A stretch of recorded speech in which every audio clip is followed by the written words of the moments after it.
Aloha, everyone. Aloha nui loa, as we say here.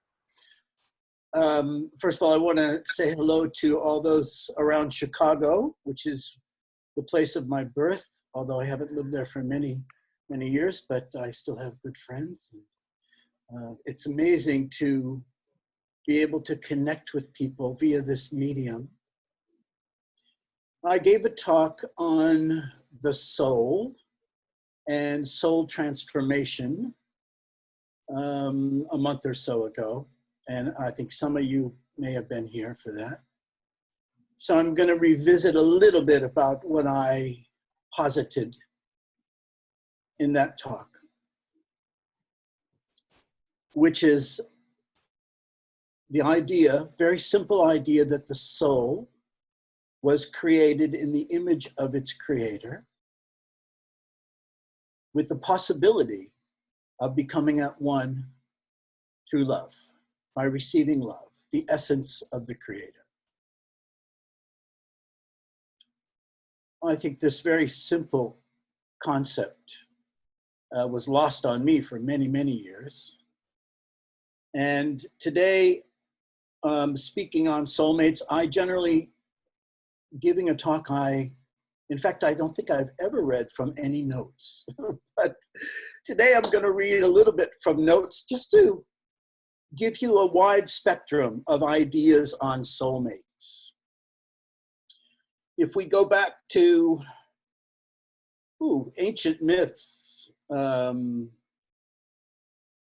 we could take the Egyptian, where the god Shu separates Geb and Nut from their love embrace. The Sumerian story of creation, the uncoupling of Anu and Ki from their commingled state. The Akkadian story of Marduk, he splits the goddess Tiamat into two. The Maoris have a creation story, which involves the separation of Ranginui and Papa to Anuku, known as Rangi and Papa. Aristophanes, in the Symposium, references this.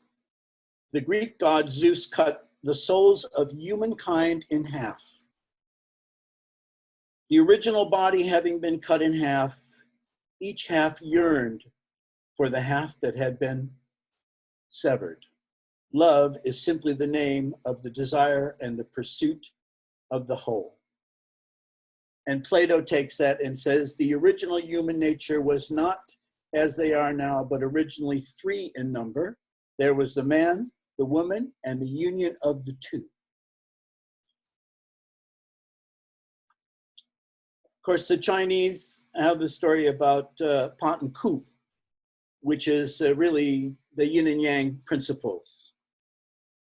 And I would like to say that from my experience, and of course I only say this for your consideration, I'm not trying to be extremely dogmatic, but in my experience and what I feel is that each soul is created with a duplex nature.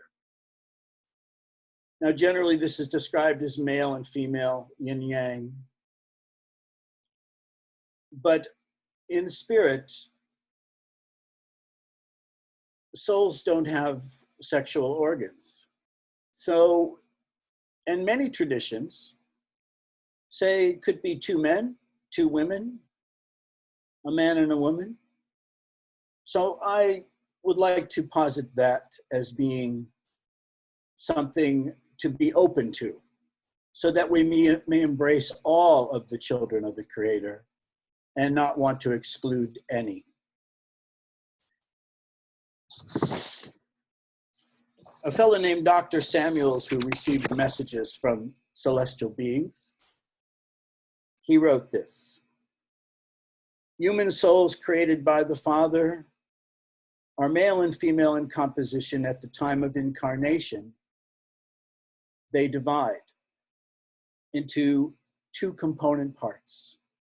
Each thereafter in the flesh is a complete soul as to itself. The soulmates may or may not meet and marry in the flesh, depending on various conditions and circumstances which prevail. They may marry, but such marriage is no guarantee of happiness, for the different education, religious beliefs, family traditions, and upbringing and other circumstances may hinder rather than aid their relation. On the other hand, he says souls who are not mates may have a better chance of harmony being together. But soulmates after death, at some point in spirit, eventually meet and stay together in real soulmate love.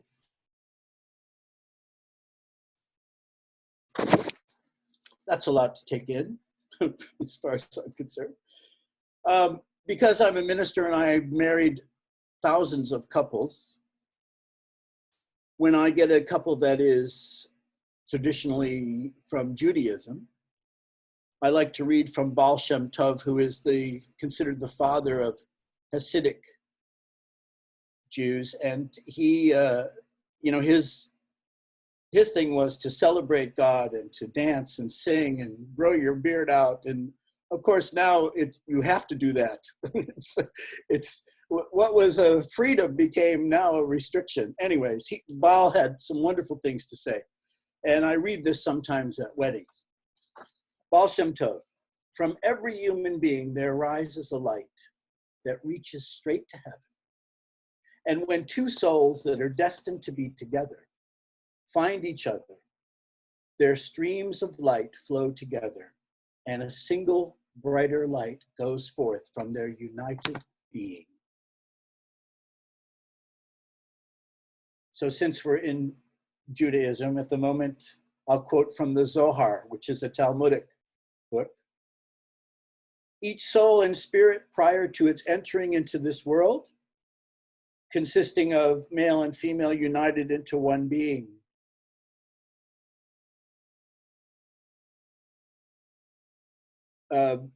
consists of male and female united into one being.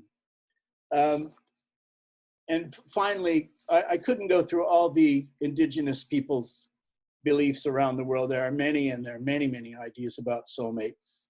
But lastly, I will just mention Hinduism. I was a Hindu for 20 years, which I'll talk about it a little bit. But the Hindus have consorts, all of the gods. Even the creator god, Brahma, has Saraswati, who is knowledge. That's his consort. Vishnu has Lakshmi. Radha has Krishna. Shiva and Shakti. Vishnu and Parvati. So, from a Hindu point of view, from a Christian point of view, Adam and Eve, from a Judaic point of view. The Sufis, they're open to the concept in Islam. They believe there are special souls that are destined to be with each other. And interestingly enough, they could be men and men, women and women, or man and woman. From that tradition, very interesting to me. Finally, I would say on this subject, before I get into my story of how I believe I met my soulmate,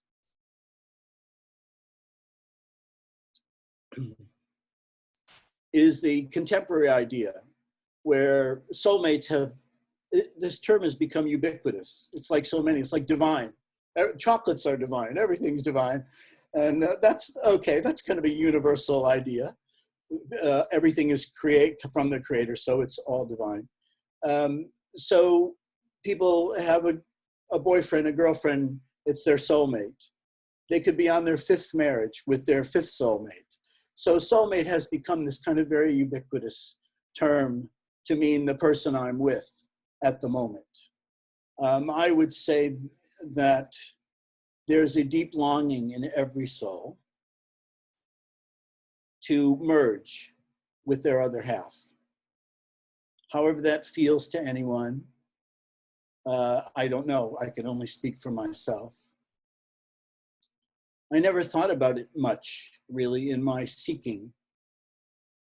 I began as a Catholic kid in Chicago and ran across a book about karma when I was about 11 that was sitting in a street corner. Actually, it was on a curb. And it was Annie Besant talking about karma. Just expanded my view from a little altar boy, parents wanting me to become a priest, to this whole other world. And I could relate it to the idea of you reap what you sow, and Buddhist concepts, Hindu concepts. I mean, karma could be considered something in Christianity as well. But as I became a teenager, I started reading everything from Lenny Bruce to George Gurdjieff and the Sufis, looking for teachers. I felt that my alignment with Catholicism was all about ritual. And I saw people behaving badly who were supposed to be Jesus on earth or connected. And I thought, well, this isn't really working for me. I wanted, actually, if I speak from my heart, I wanted to have a spiritual experience. And I think this is true of most seekers. You want to have something that will transform you, that will touch you deeply. In life, this could be someone dying. How you deal with it is your spiritual life. This is my belief.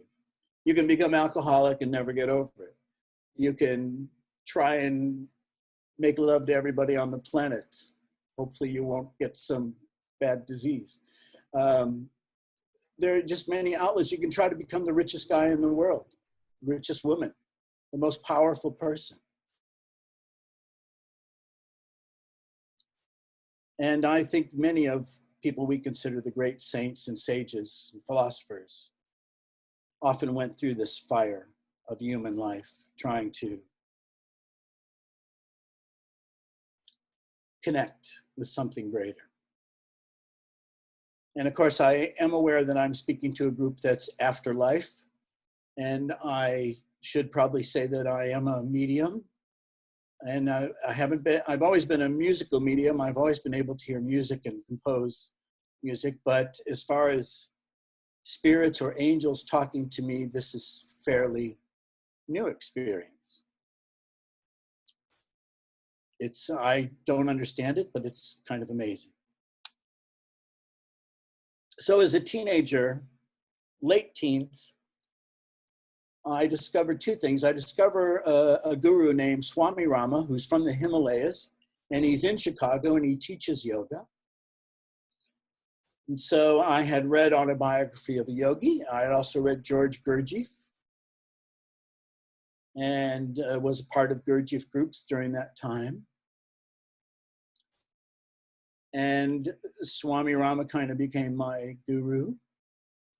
And I would say at that time, being a fairly intellectual guy back then, my idea of being enlightened was if I could just read all the books and have all the experiences, I would know what this enlightenment thing is. And I would be a happy soul. The bottom line, of course, being happy and finding that connection.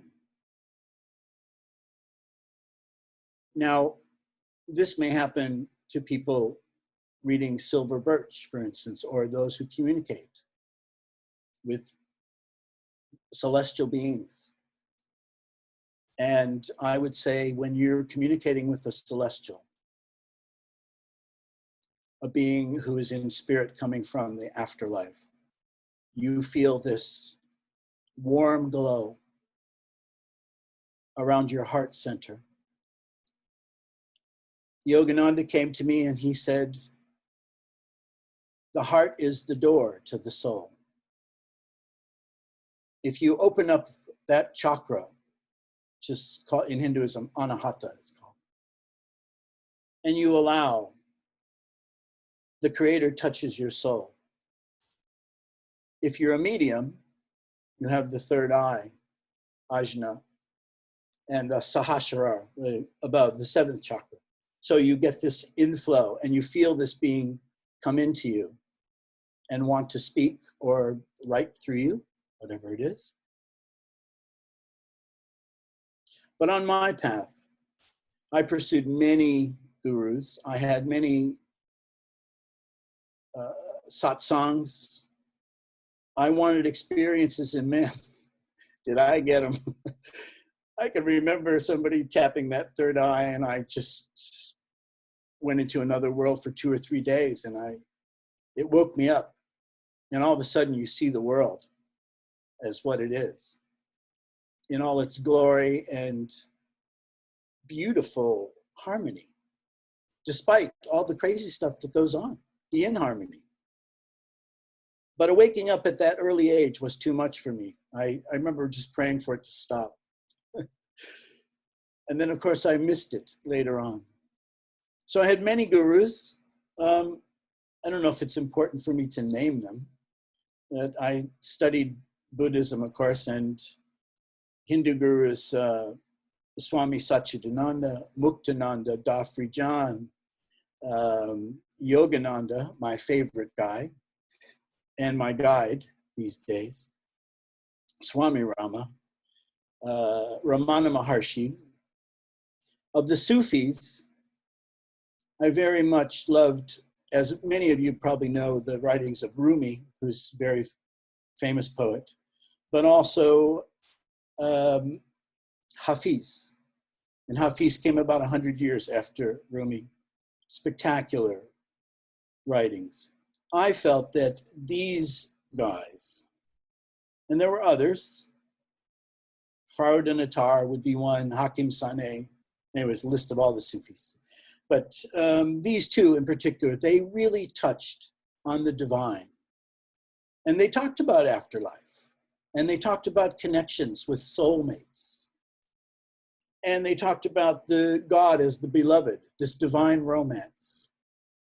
And if you've read them, or if you do read them, you do have a sense of connecting with something greater than yourself.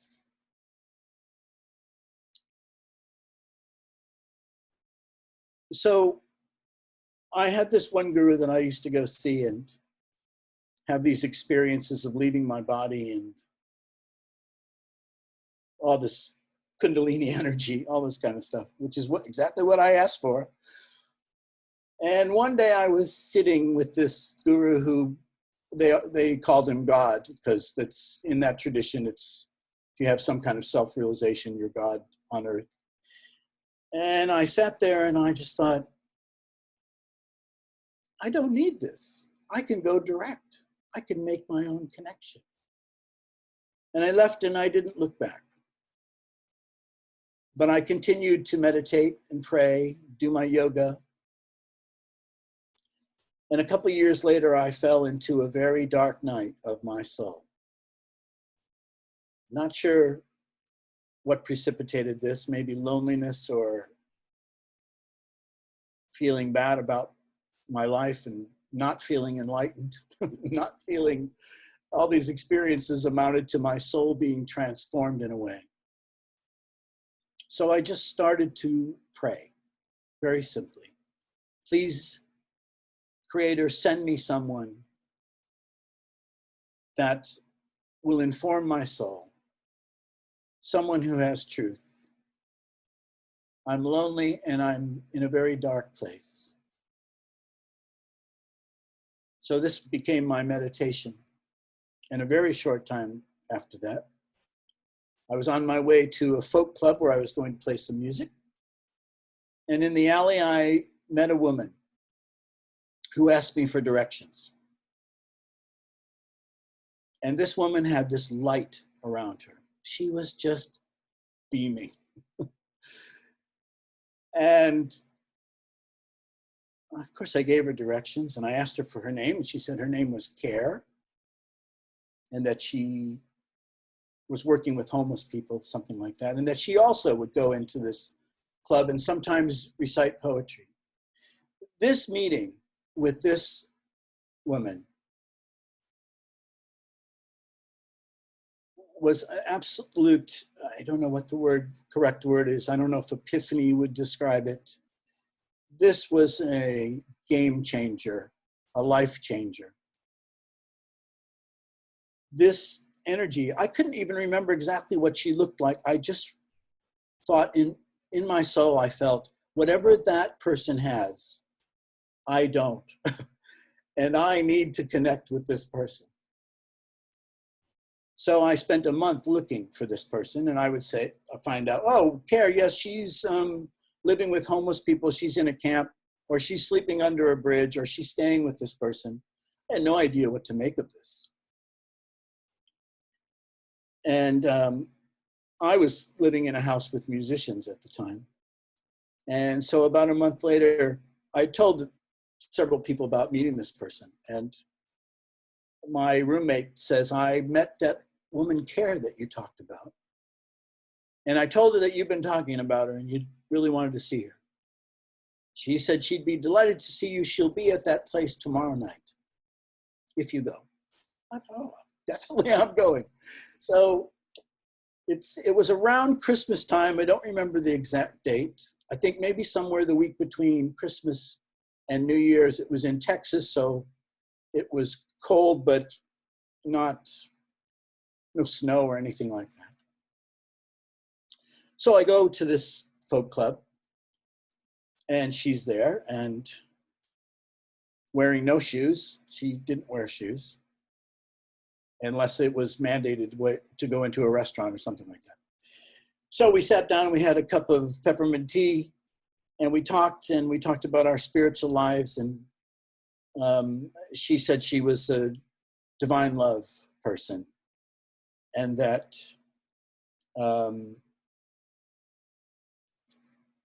angels spoke to her.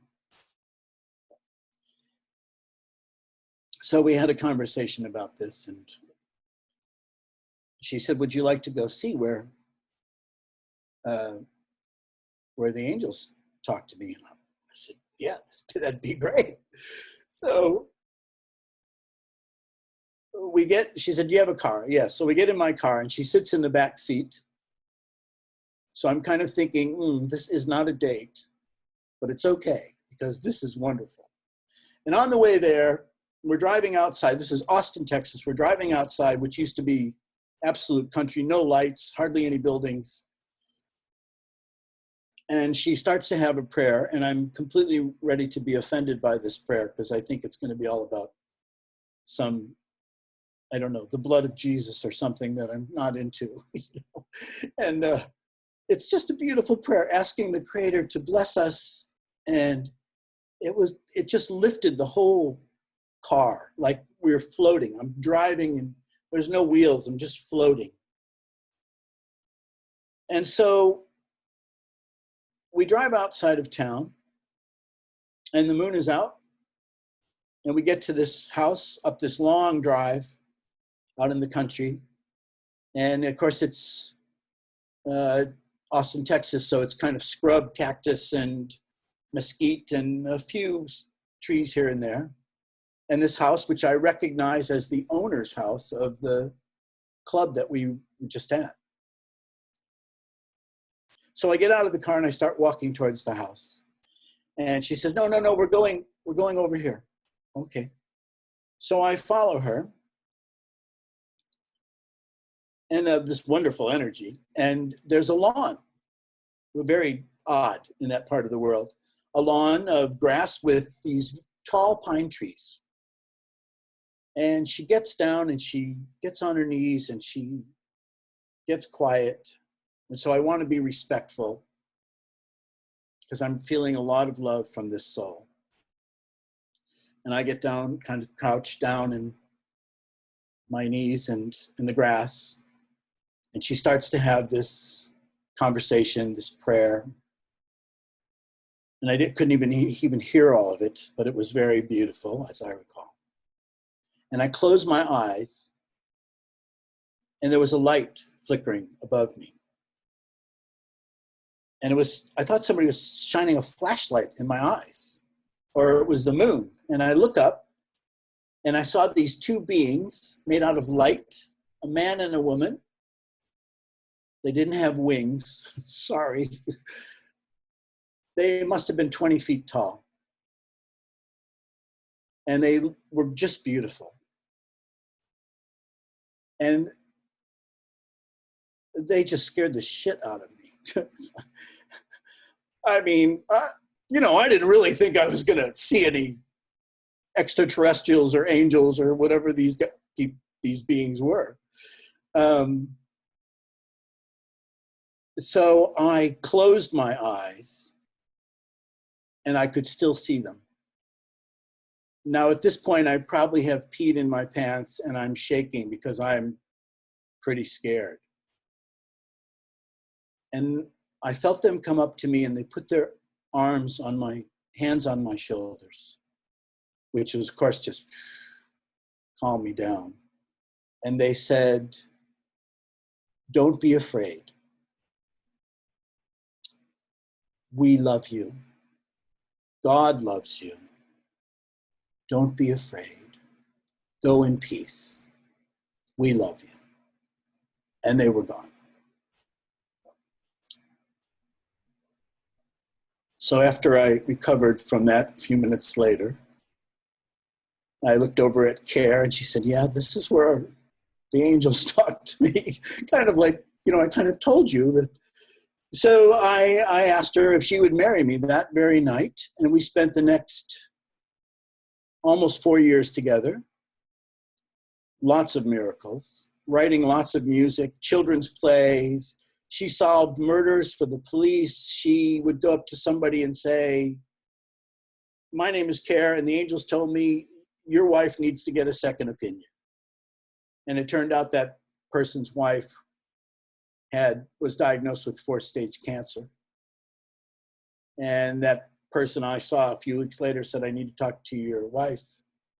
And said, "Lady, I don't know who you are, but my wife was diagnosed with 4th-stage cancer.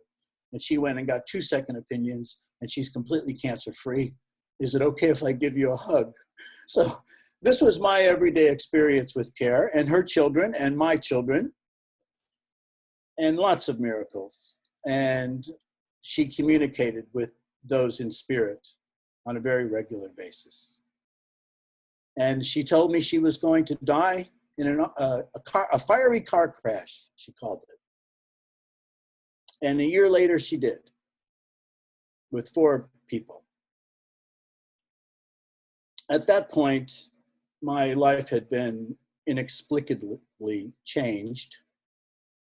And of course, by that time, and we were just close. We just had this harmony. And I realized then, this was 27 years ago, that if I wanted to communicate with her, I needed to be able to be open to her as a spirit in the afterlife. And to this day, I am. And it's many years later. And I've been told by spirit that this is my soulmate, which, if that's true, I'm completely delighted. I'm sorry that I didn't come today to point to everyone and say, and your soulmate, because maybe that could be why you arrived here today. But at some point, whether in this incarnation or in spirit, you will come to know this other half, I believe. And I wish to give you that hope and leave you with that wonderful idea of wholeness with another. And of course, I'm in God's love. So thank you so much for allowing me to come today and share my story with you. God bless you. Well, Reverend, it was a pleasure hearing your talk. Thanks for coming today. Thank you, William. I've got to say there are so many amazing synchronicities between you and I. I met my soulmate about 30 years ago.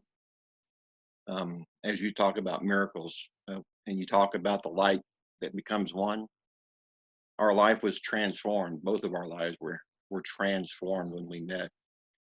And the miracles and the blessings that came to us after that, I can't even count it. I can't even describe. It's unbelievable.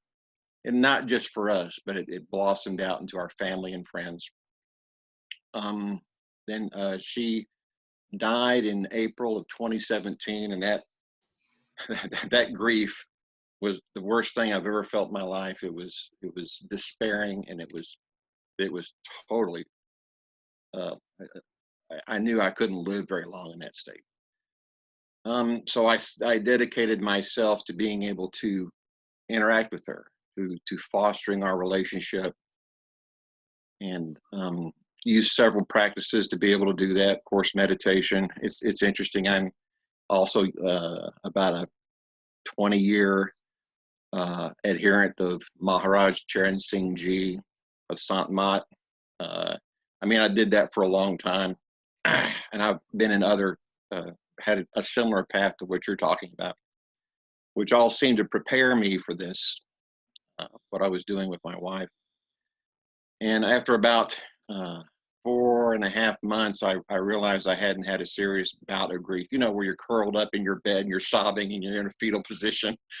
And then several months after that, the pain and the longing was gone. And we were actually enjoying a really good relationship. And I wrote a book at that point called Love After Life, which described, you know, the methods that I used and to reconnect with her, to allow her into me and to reconnect, which I want to say is a lot of people search for this on the outside. I think it can kind of be gotten to that way, but the internal path to find them inside you. You talk about at the deep level, we're one being. And so going that path, I think, is what's helped me so much. To today, I have a immediate, complete, real access to her anytime I want. Anytime she wants, anytime I want, we can interact, and it's completely, totally real. So about 2 years ago, myself and my co-host Mary Beth Mank, who was in the same situation I was in, we had both gotten over our grief, founded a group, Facebook group called Love After Life. And at the time, I thought, well, we might have 5, 10 people who want to stay connected to their soulmates. And our thing is we didn't want to repartner. Now, at that time, it went against all social grain. Even a lot in the spiritual community, you know, thought, well, you can't maintain that relationship, or you're not supposed to maintain that romantic relationship with your soulmate. And there's a lot of social pressure to move on, especially if you're a younger person. So we founded a group, and I thought, well, we might have maybe 5, a dozen people. So today we have 700 people in the group. Wow. People who do not want to repartner. They are completely dedicated to the person they know is their soulmate. The members in the group have had amazing experiences. We've experienced amazing stuff. We have Zoom groups where we talk to each other. But just the existence of the group, someplace they can talk, someplace they can feel like they're not crazy, someplace where people accept them as they want to stay in this greatest love that as far as I'm concerned, that's a train going by. The greatest thing that, you know, I have never in my life, up until I met my wife, felt whole, felt satisfied, and felt complete. And that's what these people, the same thing. They can't feel whole or satisfied or complete without this person in their life. So I want to really appreciate you coming in here. And as soon as this video goes up, I'm going to share it with my group. It's so amazing. Thank you so much. Thank you. Wow. Your story is amazing. Jimbeau, can you tell us a little bit more about your communication with the angels? You obviously have opened a channel from that point. Tell us a little bit more about what's happening with that. Okay. Care, who my soulmate who I talked about was an amazing medium, and would usually get things that involve people getting a healing of some kind or some major event.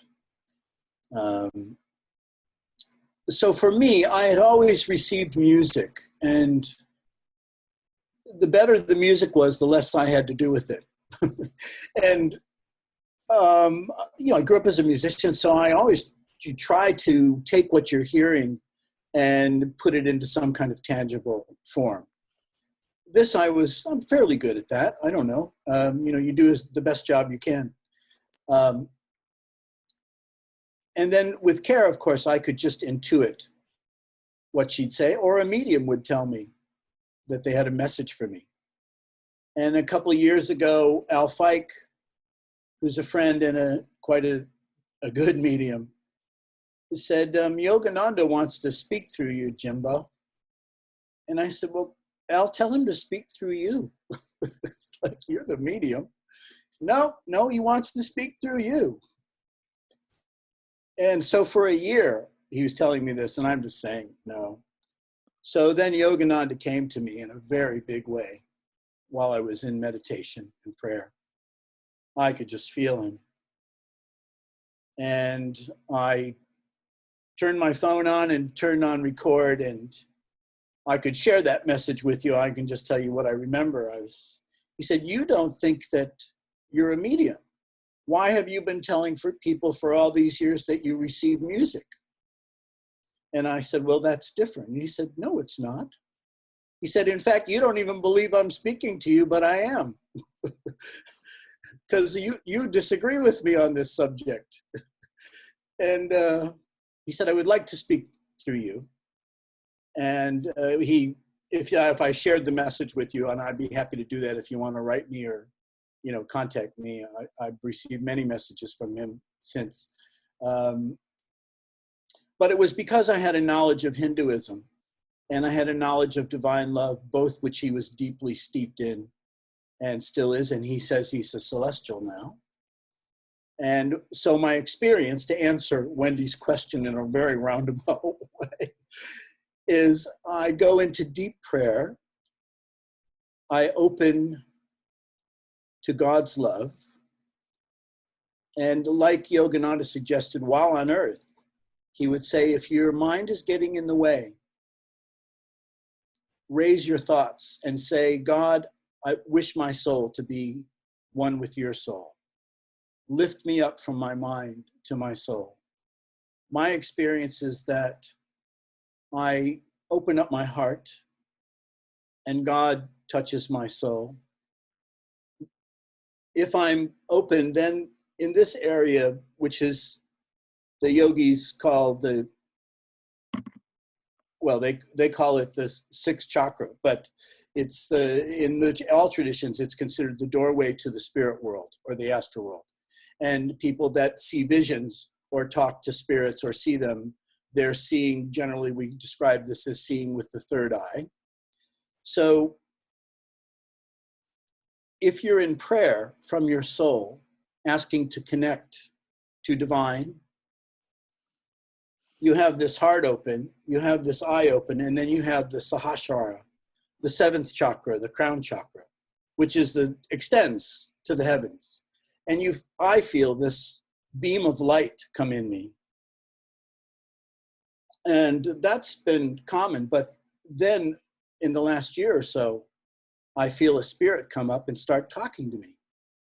And sometimes I can see them, but they'll often just say who they are and start speaking. And like in music, I do the best I can to try to communicate what I'm feeling, which is not always so verbal, but a series of impressions or downloads of, I want to speak today about the chakras, or I want to speak about the soul being transformed in love, so on and so forth, or prayer, or whatever it is. I wish to only speak to celestials because my path is to be transformed in divine love. But I will say that I do get messages occasionally from those progressive spirits. And one of them is Charlie Chaplin, who's just hilarious. And he's very funny and he's very beautiful. And, you know, he was partially the composer of that song, Smile, Though Your Heart Is Breaking. And Charlie has told me that he didn't really believe in God. He was agnostic, but that his mother, who was considered mentally ill, always believed in him and guided him. And he had a great connection with love. So he grew up in poverty. He spent time in a workhouse. I mean, this guy had a really rough time. And he realized that he could see humor in even the most tragic circumstances. And I can share these messages with you if you want from Charlie, but he talked about making movies and he always inserted humor and romance and social justice. And now he says he's on this path of divine love, and he was attracted to me because I was a musician and he knew a lot of artists or something, and I saw him and he was dancing around me. And I said, why are you dancing? He said, I always danced around negativity. Don't you remember my movies? So I went and looked at some, and there was Charlie dancing around all the bad guys, trying to punch him out. Anyways, so my experience is that soulmates don't always incarnate at the same time. Whether that's the same lifetime or not, I don't know. But my soulmate was a couple years older than me. And there are stories about people that say many years passed in between. But all I can say is eventually you will know who this other half is. And it will be a glorious thing for you. I don't think a lot of people actually do meet their soulmates, or they meet them in passing and they don't necessarily get married or something. And so I think I'm very, very fortunate or lucky if indeed I have met my soulmate, and the angels tell me I have. So. Hi. I wanted to know if the reason that you're attracted to your soulmate here is that you knew them in past lives and you recognize something in them in this life and explore them more. Wow. That's a question probably I'm not qualified to answer, but I would say if it is indeed your soulmate, there's an attraction that's goes beyond the physical attraction. And I don't want to say, you know, like the Jerry Maguire movie, you complete me kind of thing, because you're already complete in a sense. But I think it would not necessarily be someone who agrees with everything you say, and because that's your part, your half. So it is like this complementary half, and whether or not it's from another lifetime, or it's just that before you incarnated, you were separated, and now you're being drawn together by a spiritual magnetism, I would call it.